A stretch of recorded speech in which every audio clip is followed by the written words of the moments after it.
துலாம் ராசி அன்பு சொந்தங்கள் அனைவருக்கும் வணக்கங்க. துர்க்கை அம்மனை போல மற்றவங்களோட துன்பத்தை பார்த்தா அதை எப்படியாவது அவங்களுக்கு சரி பண்ணி கொடுத்துடணும்ப்பா அப்படின்னு நினைக்கிறதுல முதன்மையான ராசிங்க. ஆனால் இவங்களுடைய கஷ்டங்களை இவங்களால தூக்கி சுமக்க முடியாத அளவுக்கு பெரிய பெரிய மூட்டை அளவுக்கு வச்சுருக்காங்க. ஆனாலும் மற்றவங்க கஷ்டப்பட்டால் இவங்க கண்ணில் தண்ணியே வந்துருங்க. மற்றவங்களினுடைய நலனுக்காக பாடி வைக்கிறதுல இவங்க கடவுளுக்கு சமமானவங்க. அன்பும் ஒழுக்கமும் சமநிலையும் அழகும் பார்த்தோன்னா இது துலாம் ராசிக்கு பொருத்தமாகுங்க. எதையுமே ஒரே கண்ணால் பார்த்து எதையுமே சமமாக நிறுத்துகிற சக்தி உலகத்திலேயே ரொம்ப குறைஞ்சவங்களுக்கு தான் இருக்கும். அதில் முதலிடம் துலாம் ராசிக்கு கொடுத்துடலாம். எல்லாத்துக்கும் மேலே துலாம் ராசியால் உலகத்தில் இருக்கக்கூடிய எல்லா ஜீவராசிகளும் சிரிப்பாங்கங்க.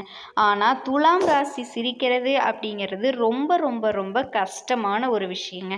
அரிதிலும் அரிதான ஒரு விஷயம்னு கூட சொல்லலாம். இதோட இவங்க சிரிச்சா பார்த்தீங்கன்னா சுற்றும் முழுக்க வெளிச்சம் வந்துருங்க. துலாம் ராசிக்காரங்க பேசுறது குறைவு, ஆனால் ஒரு வார்த்தை சொன்னாலும் அது ஒரு தீர்ப்பு மாதிரி நிமிர்ந்து நிற்குங்க. துலாம் ராசி உதவி செய்யறது தெரியாம, புரியுதுங்களா? ஏன்னா ஒருத்தவங்க உதவி கேட்குறாங்க அப்படின்னா கூட அது கஷ்டம்ப்பா, அவங்க நம்மக்கிட்ட கேட்குறதுக்கு முன்னாடி அவங்களுக்கு செஞ்சிடணும் அப்படிங்கிற ஒரு தூய்மையான உள்ளம் அப்படின்னா அது துலாம் தாங்க. துலாம் ராசியோடைய இதயத்தை நீங்கள் ஒரு கோயில்னு சொல்லலாம். உங்களுடைய சிந்தனை ஒரு யோகசாலை மாதிரி, உங்களுடைய வாழ்க்கை ஒரு தராசு மாதிரி. நேர்மை இல்லாதவங்களுக்கு இவங்களை பிடிக்கவே பிடிக்காதுங்க. புரியுதுங்களா? இவங்களுக்கும் நேர்மை இல்லாதவங்க பொய் பித்தலாட்டத்தோடு வாழ்கிறவங்க கிட்ட ஒரு நிமிடம் கூட துலாம் ராசி நிற்கவே நிற்காதுங்க. ஸோ இப்படிப்பட்ட துலாம் ராசி சிறப்பாக வாழுதான்னு கேட்டிங்கன்னா சத்தியமாக கிடையாதுங்க. வருஷத்தில் எல்லா நாளுமே கஷ்டம் அப்படிங்கிறது கொஞ்சம் கூட குறையல. சொல்லப்போனால் நாளுக்கு நாள் அதிகமாகிற மாதிரியே தான் இருக்குது. துலாம் ராசிக்கு ஒரு பயம் வந்துருச்சு. என்னடா நம்ம கடந்தே முடிக்க போகிறோமே வாழ்க்கையை, இன்னும் கஷ்டம் பல மடங்கு வந்துக்கிட்டே தான் இருக்கே. எல்லாருக்கும் அப்படி ஒரு மனநிலை இருந்துக்கிட்டே தாங்க இருக்குது. ஆனால் இந்த பதிவை பொறுத்த வரைக்கும் உங்களுக்கு ஒரு தெளிவை கொடுக்குங்க. நீங்கள் இத்தனை நாளும் கஷ்டத்தை அனுபவிச்சிருந்தா கூட இப்படிப்பட்ட ஒரு நல்ல யோகத்தை, நல்ல அதிர்ஷ்டத்தை, நல்ல வாய்ப்புகளை, நல்ல ஒரு சந்தோஷ சூழ்நிலையை, குடும்ப அமைதியை அனுபவிச்சிருக்க முடியாது. அந்த அளவுக்கு இனி வரக்கூடிய ஒவ்வொரு நாளும் உங்கள் வாழ்நாள் முழுவதும் நீங்கள் பட்ட கஷ்டங்கள் எல்லாமே சரி செய்யப்படுங்க. நீங்கள் ஒரு நல்ல மாற்றத்தோட, ஒரு நல்ல சிறப்பான வாழ்க்கையோட, ஒரு சிறப்பான புரிதலோட எதை செய்யணும் எதை செய்யக்கூடாது அப்படிங்கிற ஒரு திட்டத்தோட அடியெடுத்து வைக்க போகிறீங்க. அந்த அளவுக்கு தெய்வ அனுகூலம் உங்களுக்கு துணை நிற்குதுங்க. அப்படி என்னமா எனக்கு தெய்வம் துணை வரப்போகுது, இது நாள் வரைக்கும் வராததா இனி வரப்போகுது அப்படின்னு அடுத்தவங்க அழுகிறத பார்த்தா கூட துலாம் ராசிக்கு பிடிக்காது. ஆனால் என்ன அழுக வச்சு சந்தோஷப்படுறாங்களே, பரவாயில்ல இருந்தாலும் அப்படிங்கிற மாதிரி தாங்க மனசுக்கு தோணுது. என்ன மாதிரி ஏமா மற்றவங்களுக்கு தோண மாட்டேங்குது? ஒவ்வொரு உயிருக்கும் மனசுன்னு ஒன்று இருக்கு இல்லையா, அவங்களுக்கும் வலிக்கும். ஏன் மற்றவங்க புரிஞ்சுக்காம இருக்காங்க அப்படின்னு நம்மளாம் நினைக்கிறோம் இல்லையா. நான்லாம் தெரிஞ்சோ தெரியாமலையோ ஒரு உயிர் கஷ்டப்படுத்திட்டோம் அப்படின்னா கடவுள்கிட்ட பதில் சொல்லணும். அந்த பயம் எனக்கு இருக்குல்ல அப்படின்னு இந்த மாதிரி தெய்வத்தன்மையோடு பேசுகிறவங்க தாங்க துலாம் ராசிக்காரங்க. ஆனால் பார்க்குறவங்க சொல்லுவாங்க, அட என்னத்தை பெருசாக குணம் வச்சுருக்காங்க, சும்மா எல்லாம் நடிப்புங்க. உள்ளுக்குள்ளே பெருசாக வஞ்சகம் வச்சுருப்பாங்க, பெருசாக சொத்து பத்து வச்சுருப்பாங்க. துலாம் ராசி என்ன நேர்மையாக நியாயமாக அடுத்தவங்களுக்காக வாழ்ந்தாலும் விட்டு கொடுத்தாலும் இது நாள் வரைக்கும் ஒரு துளி அளவு கூட மற்றவங்களால் நல்ல பேர் வாங்கியிருக்க மாட்டீங்க. இது சத்தியங்க. ஸோ இருந்தாலும் செய்யக்கூடிய நல்லதை என்றைக்குமே நிறுத்த மாட்டாங்க. மலையளவு கஷ்டம் இருந்தாலுமே என்னோட வாயிலிருந்து ஒரு வார்த்தை வராது, எனக்கு இவ்வளவு கஷ்டம் இருக்குன்னே சொல்லி இதனாலவே பெரும்பாலும் மற்றவங்களுக்கு தெரிஞ்சது இவங்க நல்லா இருக்காங்க அப்படின்னு தான். ஸோ இருந்தாலுமே உங்களுடைய உள் மனசுக்கு தெரியும் இல்லையா, கடவுளுக்கு தெரியும் இல்லையா, உங்கள் கஷ்டங்கள் மறையணும். யார்கிட்ட கேட்கணும்? உங்களுக்கான பதிவை நான் சொல்கிறேங்க, உங்களுக்கான பதிலை நான் சொல்கிறேங்க. கஷ்டங்கள் இனி வரக்கூடிய நாட்களில் கொஞ்சம் கொஞ்சமாக சரியாக போகுது. அது எப்படி என்னங்கிறத பார்க்கலாங்க.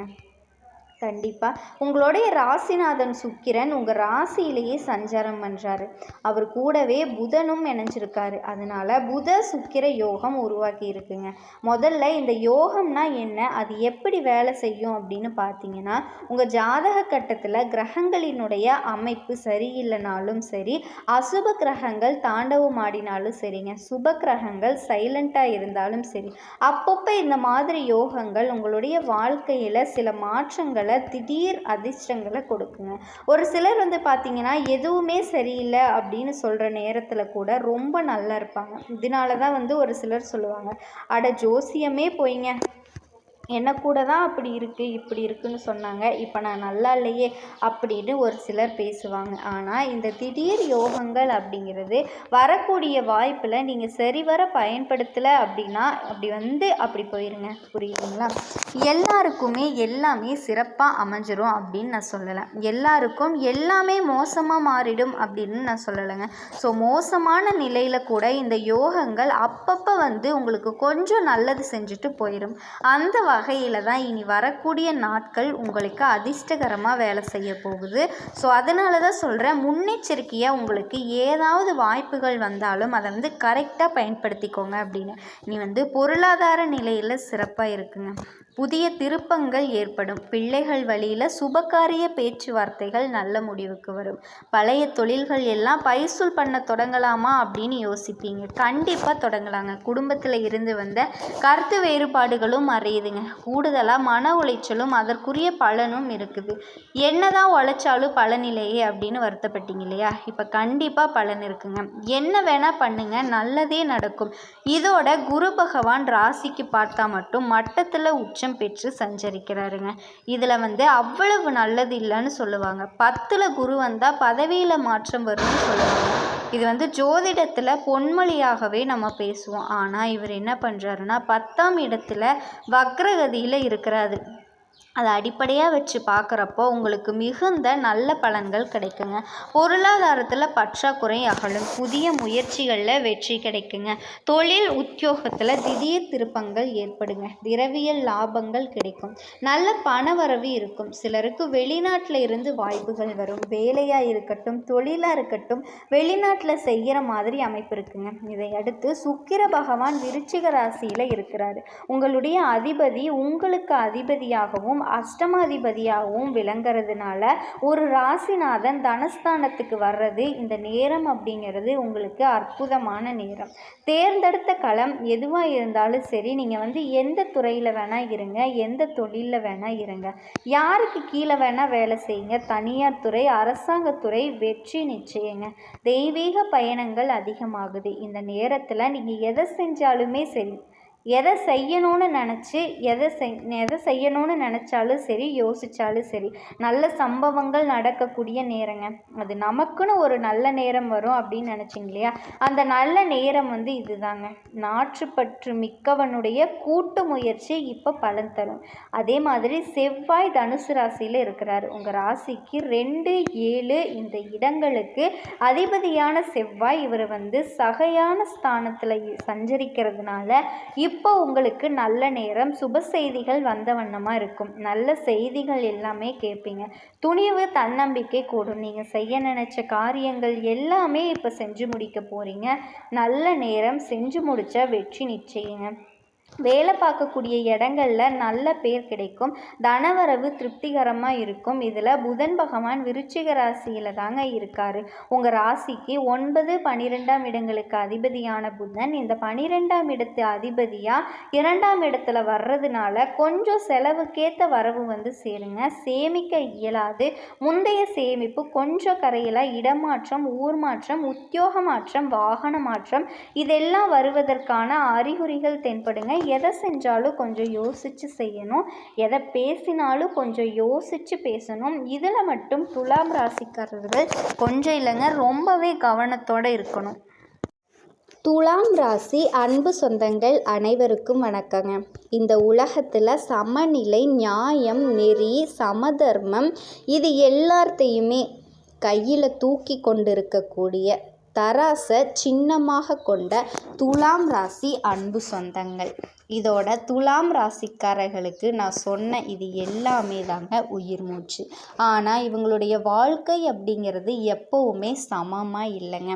இவங்க எல்லாருடைய நியாயத்துக்காகவும் தர்மத்துக்காகவும் பாடுபடுவாங்க.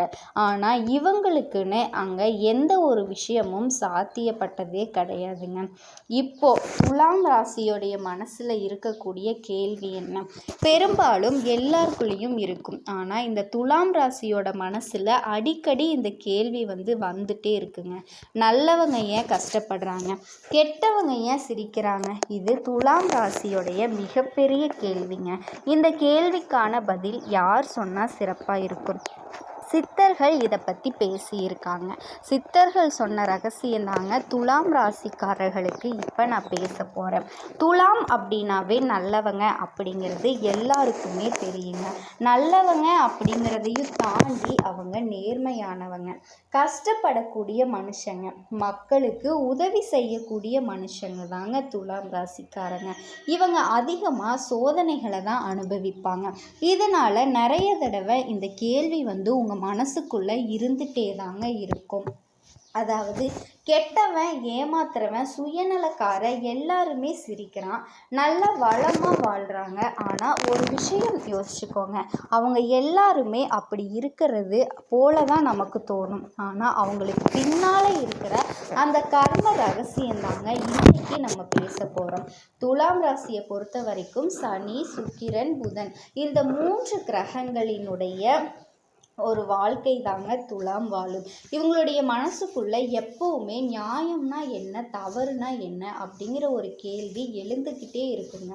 நம்ம பண்ணுறது நியாயம்தானா, தப்பு பண்ணுறோமா அப்படின்னு சொல்லி சுய பரிசோதனை அளவு துலாம் ராசிக்காரங்க அதை செஞ்சுட்டு தாங்க வாழ்ந்துட்டே இருக்கும்.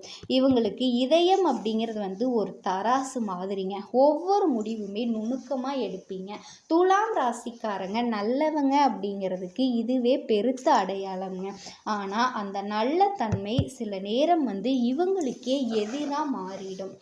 என்ன, இவங்க நல்லவங்க, நல்லது செய்கிறாங்க, ஆனால் மற்றவங்களுக்கு இவங்க எப்படி தெரியுவாங்க, மற்றவங்க பண்ண பழியையும் பாவத்தையும் சுமக்கக்கூடியவங்களாக தெரிவாங்க. ஸோ எல்லாருக்கும் துலாம்னா கெட்டவங்க தாங்க தெரியும். இவங்க எப்போவுமே மற்றவங்களுடைய உணர்ச்சிகளை முன்னிலைப்படுத்துவாங்க.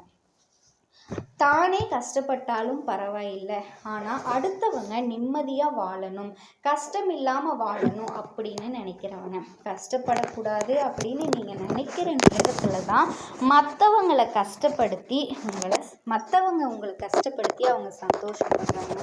இதை சித்தர்கள் சொல்லியிருக்காங்க. சமநிலை ஆன்மா தன்னோட நிம்மதியை மற்றவங்களுக்காக தியாகம் பண்ணணுமா, அந்த தியாகத்தை தான் துலாம் ராசி இப்போ பண்ணிக்கிட்டு இருக்கிறீங்க. ஸோ தியாகத்தால் துலாம் ராசிக்காரர்களுக்கு சோதனை வருது. அந்த சோதனை அப்படிங்கிறது உங்களை தண்டிக்கிறதுக்கு கிடையாதுங்க, உங்களை உயர்த்தி வைக்க. இப்போ துலாம் ராசிக்கு இன்னொரு கேள்வி இருக்குது இல்லையா, ஏன் நல்லவன் கஷ்டப்படுறான்? அதுக்கான பதில் என்ன? நல்லவன் கஷ்டத்தை நியாயமாக எதிர்கொள்கிறாங்க, அதனால இவங்க அழுகிறாங்க, வஞ்சிக்கப்படுறாங்க, கீழே விழுறாங்க, வேற ஒரு ஆளுங்களை எல்லாம் தள்ளப்படுறாங்க. ஆனால் நீங்கள் பாதிக்கப்பட்டாலுமே சரி, உங்களுடைய நேர்மையை என்னைக்குமே நீங்கள் விட்டு விலகினதே கிடையாதுங்க. அதனால தான் கர்மத்தோட வல்லமை அப்படிங்கிறது நியாயமாக இருக்கவங்க சோதிக்கப்படுறது. ஆனால் அது உங்களுக்கு மிகப்பெரிய சக்தியாக இருக்கும் அப்படிங்கிறத நீங்கள் புரிஞ்சுக்கணுங்க. பயப்படாதீங்க. அதே மாதிரி கெட்டவன் சிரிக்கிறான், ஏன்னா அவனுடைய கர்ம கணக்கு இன்னும் ஓப்பன் ஆகலை அப்படின்னு அர்த்தங்க. அதாவது அவன் பண்ண பாவ கணக்கு இன்னும் அவனுக்கு அந்த வேலையை காட்ட ஆரம்பிக்கலை அப்படின்னு அர்த்தங்க. ஸோ உங்களோட பழைய ஜென்மத்தில் செஞ்ச பாவங்கள் எல்லாமே மிச்சம் இருக்கு இல்லையா, உங்களோட பாவ கணக்குன்னு கூட வச்சுக்கோங்களேன். இதை உதாரணத்துக்கு சொல்கிறேங்க. அது எல்லாமே சுத்திகரிக்கப்படுறதுனால தான் நீங்கள் கஷ்டப்படுறீங்க. உங்களுடைய கணக்கு சீக்கிரமாக முடிஞ்சிடும். ஆனால் கெட்டவனுடைய கணக்கு ஸ்டார்ட் ஆயிடுச்சு அப்படின்னா அவன் லைஃப் லாங் பார்த்திங்கன்னா கஷ்டத்தை மட்டும்தாங்க அனுபவிப்பான். ஓகேங்களா? அவனுக்கு இதயம் இல்லை, வெளியில் சிரிக்கிறான், ஆனால் அந்த சிரிப்பு போலியானதுங்க. அவனோட உள்ளத்தில் வலியை மூடிக்கிறதுக்கு அவன் முகமூடி தான் அந்த சிரிப்புங்க. சித்தர் சொல்கிறது போல் அவன் இப்போ சிரிக்கட்டும், ஆனால் அவன் கர்மத்தோட கடைசி நீதிபதி, அவனுக்கு சிரிப்பு அடைக்கணும் அப்படின்னு சொல்கிறாருங்க. ஸோ துலாம் ராசியோட குணங்களும் சோதனைகளும் எப்படி இருக்குன்னா, துலாம் ராசி இயற்கையிலேயே இயல்பாகவே சமாதானத்தை விரும்பக்கூடியவங்க, எல்லாரும் நல்லா இருக்கணும்னு நினைக்கக்கூடியவங்க, யார்கிட்டையும் சண்டை போட மாட்டீங்க, பேசுகிற ஒவ்வொரு வார்த்தையிலையுமே பார்த்தீங்கன்னா ஒழுக்கத்தையும் பண்பையும் கடைபிடிப்பீங்க. ஆனால் அந்த பண்பை உலகம் சில நேரங்களில் பலவீனமாக பார்க்குதுங்க. மனசை யாருமே ஈஸியாக புரிஞ்சிக்க முடியாது. வெளியில் சிரிக்கிறீங்க, ஆனால் உள்ளுக்குள்ளே அதிக வலிகளை சுமந்துட்டுருக்கீங்க. அந்த சுமை குடும்பத்துக்காகவும் பாசத்துக்காகவும் நியாயத்துக்காகவும் தர்மத்துக்காகவும் சுமந்துட்டு இருக்கீங்க. துலாம் ராசியை பொறுத்த வரைக்கும் இவங்களுடைய வாழ்நாளில் யாரையுமே காயப்படுத்த மாட்டாங்க. ஆனால் பல பேர் உங்களை காயப்படுத்திட்டு தான் சந்தோஷப்படுவாங்க. உங்களுடைய கர்மம் என்ன தெரியுமா? அன்பு கொடுத்து வலியை கற்றுக்கிறீங்க, ஆனால் அமைதி கண்டிப்பாக திரும்புங்க. வருத்தப்படாதீங்க. துலாம் ராசி வருத்தப்பட்டால் அது கடவுள் அழுகிறதுக்கு சமங்க. சரிங்களா? துலாம் ராசியை பொறுத்த வரைக்கும் தூது, ஆலோசனை, கலை, நியாயம் இது போன்ற துறைகளில் சிறப்பாக மின்னுவீங்க. உங்களுடைய வாக்காற்றல் வித்தியாசமான நீதிமன்றங்க, அரசு, கல்வி, இசை, அழகுத்துறை, சமூக சேவை இது எல்லாமே உங்களுக்கு ஏற்ற துறைகள். இதில் எல்லாம் நீங்கள் இருந்தீங்க அப்படின்னா கண்டிப்பாக வெற்றி அப்படிங்கிறது உங்களுக்கு வளர்ந்துக்கிட்டே தான் போகும். அதே மாதிரி பணம் அப்படிங்கிற விஷயத்தை பொறுத்த வரைக்கும் துலாம் ராசி கொஞ்சம் எட்டா கனி போல தாங்க. பணம் வரும், ஆனால் நிலைக்காது. ஸோ உங்களுக்கு எந்த பணம் தாமதப்பட்டு தடைப்பட்டு வருதோ அது நிலச்சிருக்குங்க. அதே மாதிரி பொருள் வருமானமும் தாமதமாகும், ஆனால் நிலச்சிருக்கும். இதை புரிஞ்சுக்கோங்க. சனி உங்களை சோதிக்கிறாரு, ஆனால் சுக்கிர பகவான் எப்போவுமே உங்களை பாதுகாக்கிறாருங்க. சனி சொல்கிறது என்ன தெரியுமா? நீ உன்னோட நெறியை காப்பாற்றிட்ட, அதாவது உன்னோட நியாயத்தை காப்பாற்றிட்டேன்னா நான் உனக்கு வாழ்நாள் முழுவதுமே நிலச்ச செல்வத்தை தருவேன்னு உறுதி கொடுக்குறாருங்க. இப்போ நீங்கள் என்ன பண்ணணும்? நியாயத்தோட தர்மத்தோட வாழ்கிறீங்க, ஆனால் சில சமயம் சூழ்ச்சியில் மாட்டிக்கிறீங்க. கொஞ்சம் உஷாராக இருந்துட்டீங்க அப்படின்னா சனி பகவான் உங்களுக்கு நிலைச்ச வருமானத்தை கொடுத்துருவாருங்க. என்னம்மா நீ சொல்கிற? நான் நியாயமாக தர்மமாக தானே நடந்துக்கிறேன்.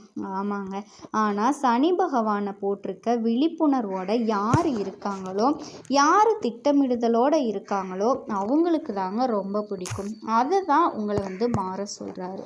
துலாம் ராசிக்காரர்களை பொறுத்த வரைக்கும் நியாயத்தோடையும் தர்மத்தோடையும் இருந்தீங்க அப்படின்னா கண்டிப்பாக சனி பகவான் உங்களுக்கு எல்லா நேரத்திலையும் சப்போர்ட் பண்ணுவாருங்க. எந்த ஒரு குறையுமே உங்களுக்கு வராமல் பாதுகாப்பார் அப்படிங்கிறதுல எந்த ஒரு மாற்று கருத்துமே இல்லைங்க. நீங்கள் எதிர்பார்த்த எல்லா வாழ்க்கையுமே உங்களுக்கு கிடைக்கக்கூடிய நேரமாக உங்களுக்கு இருக்க போகுதுங்க. அதே மாதிரி நான் எந்த ஒரு விஷயத்துலையும் நீங்கள் தைரியத்தோடையும் தன்னம்பிக்கையோடையும் வேலை செஞ்சீங்க அப்படின்னா எந்த ஒரு பிரச்சனையுமே உங்களுக்கு வராதுங்க. துலாம் ராசிக்காரர்களை பொறுத்த வரைக்கும் வேலை தேடிக்கிட்டு இருக்கவங்களுக்கு இப்போ ஒரு நல்ல வேலை கிடைக்கக்கூடிய வாய்ப்பு அமைதுங்க. ரொம்ப நாளாக திருமண வரன் பார்த்துட்டே இருக்கோம், ஆனால் எங்களுக்கான சரியான வரன் மட்டும் கிடைக்கவே இல்லை அப்படின்னு சொல்லிக்கிட்டு இருந்த துலாம் ராசிக்காரர்களுக்கு மனசுக்கு பிடிச்ச மாதிரி நல்ல ஒரு திருமண வரன் கிடைக்கிறதுக்கான வாய்ப்பு இருக்குங்க. காதல் வாழ்க்கை எல்லாமே திருமணத்தில் முடியக்கூடிய நல்ல நேரமாக இப்போ அமையுதுங்க. நான் போகாத கோயில் இல்லை, வேண்டாத சாமி இல்லை, எனக்கு ஒரு குழந்தை பாக்கியம் மட்டும் கிடைக்கவே இல்லை, ஆனால் திருமணமாகி 10 வருஷம் ஆச்சு, 15 வருஷம் ஆச்சு அப்படின்னு வேதனைப்பட்டுக்கிட்டு இருந்த துலாம் ராசிக்கு இப்போது குழந்தை பாக்கியம் கிடைக்கக்கூடிய வாய்ப்பு அமையுதுங்க. கண்டிப்பாக உங்களுக்கான வீட்டில் ஒரு குழந்தையோட அழுகுரல் கேட்கறதுக்கான வாய்ப்பு அமையுதுங்க. கண்டிப்பாக உங்களுடைய நல்ல மனசுக்கு நல்லது மட்டுமே நடக்கும் அப்படின்னு நீங்கள் நம்புங்க. நீடித்த வருமானத்தையும் நிலைத்த செல்வத்தையும் கண்டிப்பாக தெய்வங்களோட ஆசீர்வாதத்தினால துலாம் ராசிக்கு இப்போ கிடைக்கக்கூடிய நிறைய வாய்ப்பு இருக்குதுங்க. நீங்கள் பட்ட கஷ்டங்கள் எல்லாத்துக்குமே முடிவு கிடைக்கக்கூடிய ஒரு காலகட்டமாக இருக்குதுங்க. கண்டிப்பாக கிடைக்க போகுதுங்க. அதே மாதிரி சொந்த பந்தங்களால் உறவுகளால் நிறைய பிரச்சனை அப்படின்னு சொல்லிட்டு இருந்த உங்களுக்கு அந்த உறவுகளால் இருந்த பிரச்சனைகள் எல்லாமே முடிய போகுதுங்க. உங்களை கேவலமாக பேசினவங்க எல்லாருமே உங்களை தேடி வர போகிறாங்க. அவங்களாம் உங்களை தேடி உங்ககிட்ட வந்து மன்னிப்பு கேட்க போகிறாங்க. அந்த அளவுக்கு உங்களுடைய வாழ்க்கை தரம் அப்படிங்கிறது உயரப்போகுது அப்படிங்கிறதுல எந்த ஒரு மாற்று கருத்துமே இல்லைங்க.